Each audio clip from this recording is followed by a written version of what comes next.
Hello, this layout can be used for beginner portfolio website. It only uses flexbox and no grid. It was introduced to me on SitePoint forums, and please see links below this video with more detail about this layout and the techniques used in this layout. So we have here our header with H1 and navigation. We have our thumbnails, which can be your projects. By clicking on thumbnail, it would take the viewer to the project itself, and I'll show you in the next videos how those are built.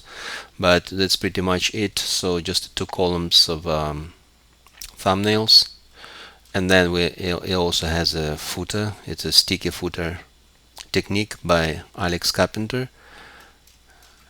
And what happens here on when the page gets smaller on resize, so navigation becomes hem icon, and this is our responsive navigation. Okay, so let's see how this is built. So I split CSS files into files. One is main.css, another one header.css, and in this video I will show you only main.css, which is the layout of the page itself, and then in the next video I'll show you how the navigation, including like responsive navigation, how it was built. Okay, so now let's start with our layout, main.css, and the first rule is our reset.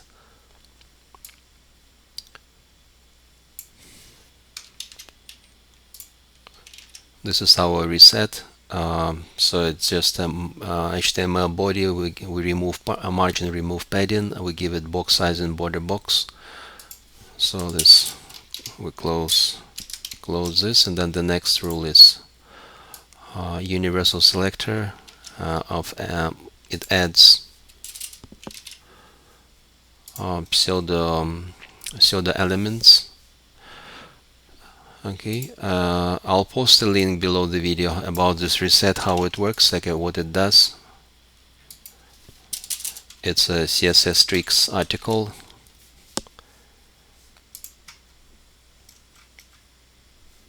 Oops, sorry.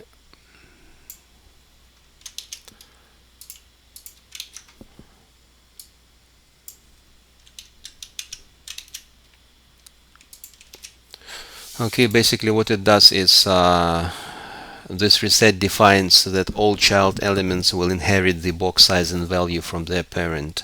So by default, if you put box size in border box, all the elements would become border box with the value of border box. Okay, but because we're using box size and inherit, so what it does, it defines that all child elements will inherit the box size and from their parent. So basically it allows to put a different value on the parent. Say for example, if you have a different some components or some section of the page where you need box size and with a different value, not border box, this rule, box size and inherit, it allows it to put it differently on the parent, and then the children would inherit from that parent. So box size and inherit is actually defaults to the default value, which is a box size in content box, but it can be changed because of this. Okay, so also I just did more research on this, and a specification says that the inherit value can be used to enforce inheritance, and it can also be used on properties that are not normally inherited. And also Chris Collier, he says that box size in property is not inherited by default, but it supports the inherent values that can force it to be inherited. Okay, so next rule is our body.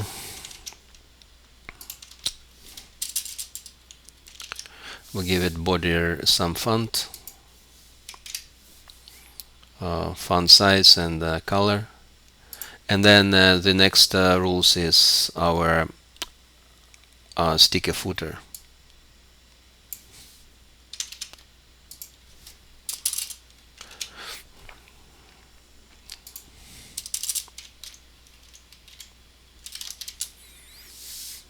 Okay, what it does is we have our wrap. So this is our wrap class div with the class wrap. So it wraps header, main containing all the thumbnails, and the footer. So it closes here. Then we have some JavaScript here.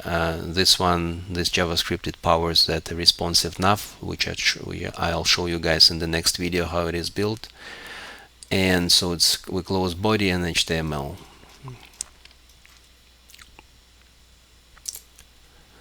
Okay, so this rule, what it does display flex. We do flex flow column, which means the main axis becomes not from left to right but top to bottom, and then the cross axis left to right. We give it mean height of 100 viewport height, which actually is which just stretches it from top to bottom, and we give this container the max width of 1000 pixels. Okay, this is 1000 pixels from here to here. It's not it is centered on the page, but you don't see this maybe not very clearly because of the we didn't put any CSS on our images, but we'll add it later. Okay, that's the one. And then the next second rule in this sticky footer technique is we target our footer. We give it margin top auto.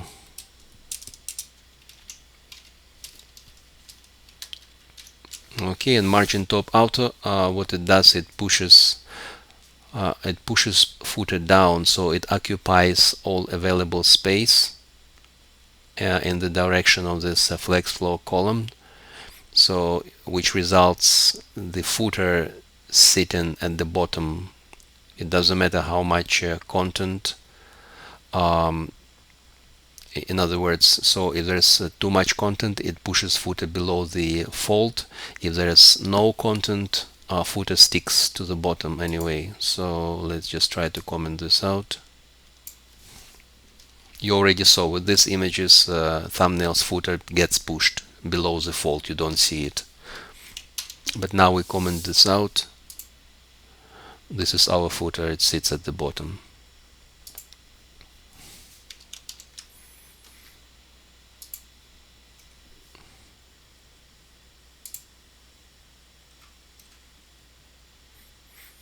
Okay, next rule, we're going to target our footer UL, which wraps our social media icons.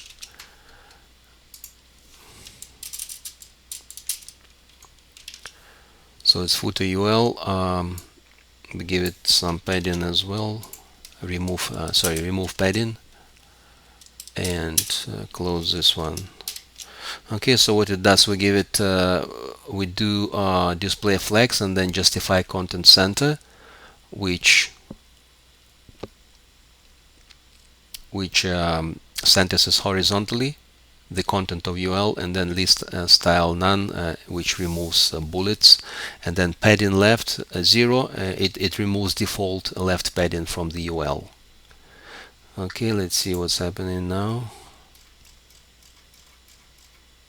Okay, so this is our footer. Social media icons, it's a font awesome icons. And then the next rule is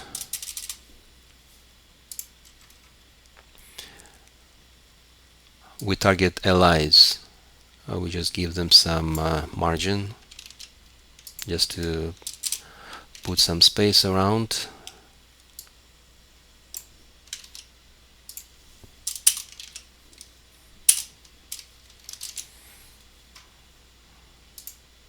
Okay, there's now some space in between those social icons.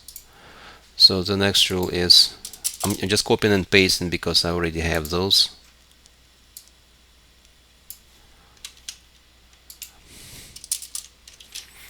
Next chunk, we target our anchors within li, which is our font awesome icons, and we style them by with a display block, widths and font size and line height are the same, and some body radius and some color and then background. So now it changes, like, so it looks like this. Okay,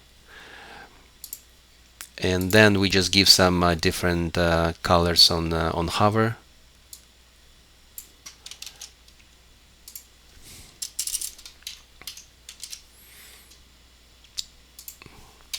Okay, so let's see.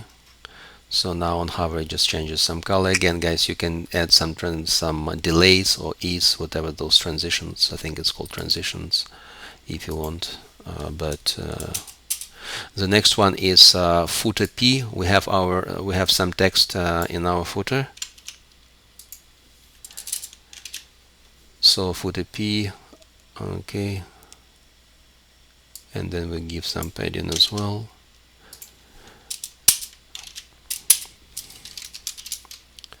Okay, so footer P is our text. This site is hosted by, and then the site ground, and okay, so we just do text align center, remove margin, add some padding, and just font size small. So it looks like this now. Now we're gonna style this one site ground. So it's a link within the footer P, and we just style this link with this one, these two rules. So just on link and then on visited, hover and active, different colors. So this is the end of styling of our footer. Now let's take a look at main section. Main section, it contains those thumbnails. Okay, for the main section, what we have is we also do it as a display flex. So again, we can put flex inside flex. So this is what's happening here. So we're using flex for our main layout for this sticker footer layout. It's display flex column, flex flow column, but the elements will also display as flex. Okay, so it's the first one is main display flex, and let's see what's happening with our thumbnails. Okay, main display flex. You don't see this border. It's not a border. It's just where first image ends and then there's the second image. So as you can see, it put it in one row, and this is because for display flex, the default is flex direction row, even though it's not declared, but the default kicks in. Okay, then home, we target our class home with this one.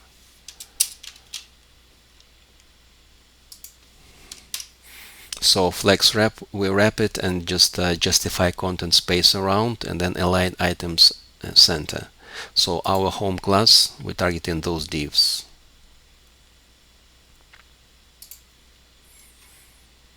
So let's see now.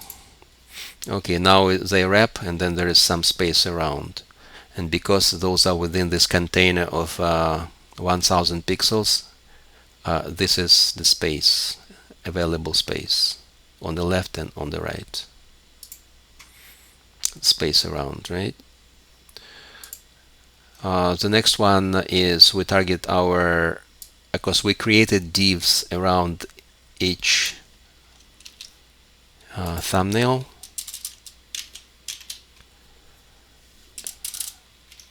So we wrapped each thumbnail in a div. You can see here div. This is our thumbnail. So we did it because if we need to assign padding to the image, it's best to assign padding to wrap it in a div. Okay, because it becomes, the div becomes a parent container for the image. And we gave it some flex basis, like 50%. You won't see it. You won't see any change right now. You see, there's no change. But once we target our images, you will see the change. Okay, so okay, the next rule is we target our images.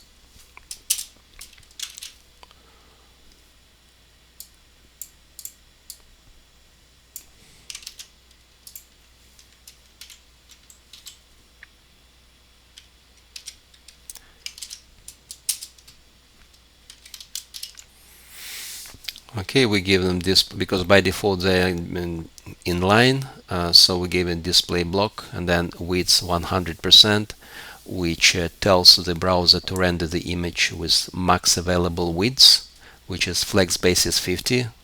This is the container, so it's constrained by this flex basis 50, our image, but it stretches, not stretches, but it occupies the 100% of that container. And then height auto, it adjusts the height as a percentage of this width. Okay, so this chunk, this rule, it makes our thumbnails scale proportionally. Okay, and the next one is just some media query.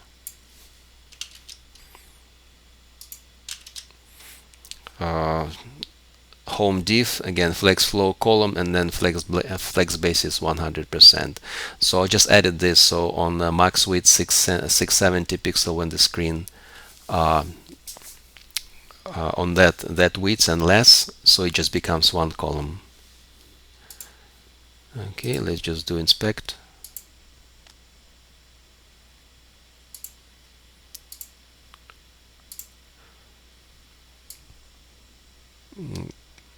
Okay, 670.